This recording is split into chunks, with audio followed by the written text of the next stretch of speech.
Second half లో కొద్దిగా తక్కువనే అనిపిస్తుంది. బ్యాక్గ్రౌండ్ మ్యూజిక్ అద్దరు కొట్టింది. విజువల్స్ కూడా చాలా బాగున్నాయి, మంచిగా అనిపించింది. సాంగ్స్ మెయిన్ ఏంటంటే సాంగ్స్ లవ్ సాంగ్స్ అయితే హార్ట్ టచ్ అయిపోతాయి, చాలా బాగుంటాయి. పర్ఫార్మెన్స్ అయితే చాలా బాగుంది, మంచి హిట్ పడాలని నేను కోరుకుంటున్నా. బట్ అంటే కొందరు నెగిటివ్ చేస్తే వాళ్ళకి ఒకటే చెప్తున్నా, మీరు ఎక్స్పెక్టేషన్ చేసుకోకుండా విరూపాక్ష ఏది కంపేర్ చేసుకున్నా నార్మల్ వచ్చి సినిమా చూడండి, డెఫినెట్ గా నచ్చుతుంది. డైరెక్షన్ బాగుంది నిజంగా, ఆనంద్ గారి అయితే స్క్రీన్ ప్లే కానీ అన్ని బాగున్నాయి అన్న. ఏంటంటే కొద్దిగా అదే ఎక్స్పెక్టేషన్ కాకుండా కాకపోతే ఫస్ట్ హాఫ్ చూసినప్పుడు సెకండ్ హాఫ్ ఇంకా హైలో ఉంటుందని ఎక్స్పెక్ట్ చేస్తాను, రియల్ చెప్తున్నా. కానీ కొద్దిగా అంటే ఇంటర్వెల్ టిష్యూ చూసిన తర్వాత అట్లా అనుకుంటాం, కాకపోతే కొద్దిగా అంత హైప్ అనేది కొద్దిగా ఉండదు. హిట్ అన్న బ్లాక్ బస్టర్ కాకపోయినా హిట్ అయితే సినిమా హిట్. లాస్ట్లో 20 minutes చాలా ఎమోషన్ ఉంటుంది. ఒక సాంగ్స్ పరంగా వస్తే సాంగ్స్ చాలా బాగున్నాయి, బాగా ఉన్నాయి, హార్ట్కి టచ్ చేయాలా ఉంటాయి సాంగ్స్. డ్యాన్స్ అంటే ఎక్కువ డ్యాన్స్ ఏం లేదు, లాస్ట్లో సాంగ్ మాత్రం డ్యాన్స్ ఉంటుంది. చాలా బాగుంది సినిమా అయితే. ఫస్ట్ హాఫ్ బాగుంది, సెకండ్ హాఫ్ బాగాలేదు. లేదు హర్రర్ మూవీ అంటే మరీ హర్రర్ లేదన్న, అలా అని చెప్పి హర్రర్ కాకుండా లేదు, కామెడీ ఇంకా హర్రర్ కలిపి ఇచ్చారు, చాలా బాగుంది. లాగ్ ఏం లేదు, ఫస్ట్ హాఫ్ కొంచెం లాగ్ అనిపిస్తుంది, సెకండ్ హాఫ్ చాలా బాగుంది. హీరోయిన్ చంపడం అనేది ఒక వెరైటీ ఇచ్చింది, ఇలా బాగుంది ఆ సీన్ మాత్రం. కానీ సినిమా మాత్రం ఇచ్చి పడేసిండు, ఎక్కడ చూసినా బోర్ అని ఉండదు. క్లైమాక్స్ కానీ ఒక్కొక్క సీన్ చూసినా మనకు విరూపాక్ష మనకు కొద్దిగా సస్పెన్స్ ఎట్లా ఉంటాయో ఆ సస్పెన్స్ మనకి ఇట్లా జలక్ అంటుంటుంది ఒక్కొక్క సీన్ చూస్తుంటే, అట్లున్నది.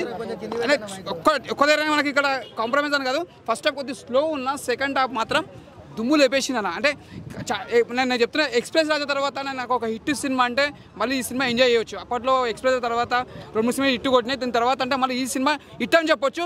సినిమా మాత్రం నీకు ఎక్కడ బోర్ అని లేదు, క్లారిటీ మాత్రం స్క్రీన్ ప్లే కానీ డైరెక్షన్ కానీ ప్రతి సీన్ మనం చూసినా కూడా ఎంజాయ్ చేస్తాం, ఎక్కడ బోర్ లేదు. సందీప్ కృష్ణ అనా హీరోయిన్ క్యారెక్టర్ సాఫ్ట్గా ఉంది, కొద్దిగా ఎట్లా అంటే మనకు ప్రతి సినిమాలో ఎట్లా ఉంటాయంటే కొద్దిగా రొమాన్స్ అది ఉంటుంది, ఇలా సస్పెన్స్ కాబట్టి థ్రిల్లింగ్స్ కాబట్టి ఒక థ్రిల్లింగ్ టైప్స్ ఉంటుంది అనమాట, ఒక డిఫరెంట్ ఉంది సినిమా మాత్రం. నెక్స్ట్ టైం చూడాలనిపిస్తుంది, అంతా బాగుంది.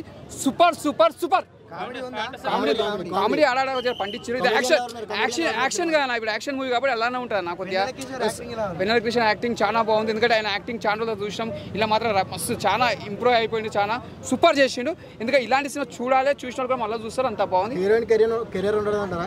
ఉన్నాయంటే ఆమె మీద ఆధారపడి ఉంటుంది, ఎందుకంటే కష్టపడితే ఎవరైనా సక్సెస్ఫుల్ అవుతారు. ఆ ఏజ్ చేసినా ఆమె నిలబెట్టుకోవాలి, సక్సెస్ఫుల్ కావాలంటే సక్సెస్ఫుల్ 100%. సందీప్ కృష్ణ ఒక సినిమా బెస్ట్ మూవీ అని చెప్పొచ్చు. కాకపోతే ఏంటంటే నెక్స్ట్ కూడా ఇంకా మంచి సినిమా తీయాలి, ఒక రాజమౌళి, ఒక పూరి జగన్నాథ్ అలాంటి డైరెక్టర్ చేతిలో పడితే ఓకే.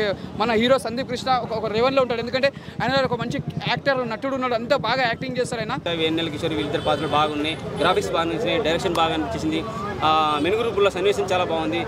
బీజేఎం అయితే హైలైట్, సినిమాకి బీజేఎం హైలైట్ అన్న, సూపర్గా అనిపించింది. 3+ ఇస్తారు. లాగేం లేదు మన, లాగేం లేదు, చాలా బాగుంది. లాగానికి అసలు లాగ్ ఎక్కడ అనిపించలేదు, నాకైతే లాగ్ ఎక్కడ అనిపించలేదు. సినిమా మొత్తం చూస్తున్నా, మధ్యలో కూర్చుంటే కొంచెం అరవలేదని చెప్పి ముందుకు వెళ్ళిపోయాను, ఖాళీగా ఉండటం ఒక 2-3 దగ్గర అక్కడికి వెళ్ళి హ్యాపీగా ఎంజాయ్ చేసిన, మస్తు మూవీ, చాలా బాగుంది. కంపేర్ టు విరూపాక్ష అంత దాకపోలేండి, అది చాలా డిఫరెంట్ స్టోరీ. మనోడికి అయితే సందీప్ కిషన్కి అయితే మంచి హిట్ మూవీ అయితే వచ్చినట్టు చెప్పుకోవచ్చు. హర్రర్ అంటే కొంచెం హర్రర్ టైపే ఉంది, అండ్ వెన్నెల కిషోర్ గారి కామెడీ టైమింగ్ అంతా బాగుంది, ఎంటర్టైన్మెంట్ కూడా చూడొచ్చండి. ఫ్యామిలీ ఆడియన్స్ చూడొచ్చు, యూత్ కూడా చూడొచ్చు, అందరూ చూడొచ్చు. 4.5 ఇస్తానండి. అండ్ ఇంటర్వెల్ తర్వాత ఒక సీన్ ఉంటుంది, ఆ సీన్ ఒక డైలాగ్ చెప్తాడు సందీప్ కిషన్ గారు, చనిపోతే ప్రేమ ఉండదని, ఆ సీన్ బాగుంటుంది. సినిమాకి హైలైట్ అంటే ఆ ట్విస్ట్లు, కామెడీ అవి బాగున్నాయి.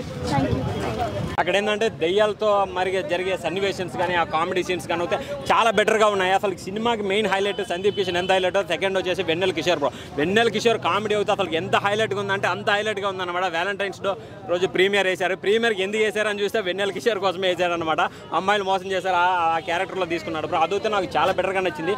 ఇంకా వి ఆనంద్ మనం ఏంటంటే చాలా మంది కానీ విరూపాక్షతోటి మంచి హై ఎక్స్పెక్టేషన్ పెట్టుకున్నారనమాట. ఆ ఎక్స్పెక్టేషన్కి ఏంటంటే కొంచెం తగ్గిందనే చెప్పొచ్చు అనమాట. ఫస్ట్ హాఫ్ అయితే విరూపాక్ష లెవెల్లో ఉంటుంది, కాకపోతే సెకండ్ హాఫ్ ఏంటంటే దాన్ని క్యాచ్ చేయడంలో కొద్దిగా మిస్ అయ్యాడనే చెప్పొచ్చు అనమాట బ్రో. ఇంకా సెకండ్ హీరోయిన్ కావ్య తపర పర్ఫార్మెన్స్ అయితే చాలా బాగుంది అతనమాట. అతను వర్ష బల్లారమ లవ్ స్టోరీ అయితే పీక్స్ అంటే పీక్స్ బ్రో. లవ్ స్టోరీ అసలు హీరోయిన్ చనిపోయేటప్పుడు ట్విస్ట్ ఉండదు, ఆ ట్విస్ట్ రివీల్ చేయకూడదు, అసలుకి ఆ సీనే సినిమాకి హైలైట్ అని చెప్పొచ్చు బ్రో. ఓవరాల్గా మూవీ అవుతానా మ్యూజికల్గా లవర్స్కి ప్రేమికులకి కనెక్ట్ అయిపోతుంది. వన్ సైడ్ లవర్ కూడా ఈ సినిమా చూడండి అన్న, సాంగ్స్తో అయితే మెంటల్ ఎక్కిపోద్ది బ్రో. నిజమేలా చెబుతున్నా, సినిమా చాలా బాగుందన్న. ఇంకా సందీప్ కిషన్ అన్న ఇంకా అసలుకి ఫామ్లోకి వచ్చాడనే చెప్పొచ్చు అనమాట. ఓవరాల్ వెన్నెల కిషోర్ గారు అంటే ఇక మనం ఆయన గురించి మాట్లాడొద్దు. సో ఆయన ఒక బ్రిలియంట్ యాక్టర్. హర్ష కామెడీ కూడా బాగుంది. సో ఆయనది కూడా నెక్స్ట్ ఆయన సినిమా కూడా 20th రిలీజ్ అవుతుంది. సో ఆయన కూడా హీరో ట్రై చేస్తున్నాడేమో. సో ఈ సినిమా అయితే చాలా బాగుందన్న, నాకైతే నచ్చింది. ఫైనల్గా అయితే నేను 3 రేటింగ్ ఇవ్వగలుగుతాను ఈ సినిమాకి. సినిమాలో హైలైట్స్ వచ్చేసి దెయ్యాలేనా ఆ దెయ్యాలు ఇట్లా ఎందుకు వెళ్ళిపోతుందో తెలియదు, మధ్యలో కొంచెం స్కిప్ చేసుకుంటూ పోయారు సినిమాలో. అది కొంచెం కన్ఫ్యూజన్గా అనిపించింది. సో కంటిన్యూ చేస్తుంటే బాగుంటుంది. రొటీన్గా ఉందండి. అంటే ఫ్యాంటసీ ఏదైతే ఎక్కడ పోతా చిన్నవాడలో ఎలా ఉందో చూడండి. బాగున్నాయి సాంగ్స్ అయితే, కానీ సిచ్యువేషన్కి తగ్గట్లేదు. ప్లస్ అదే కాబట్టి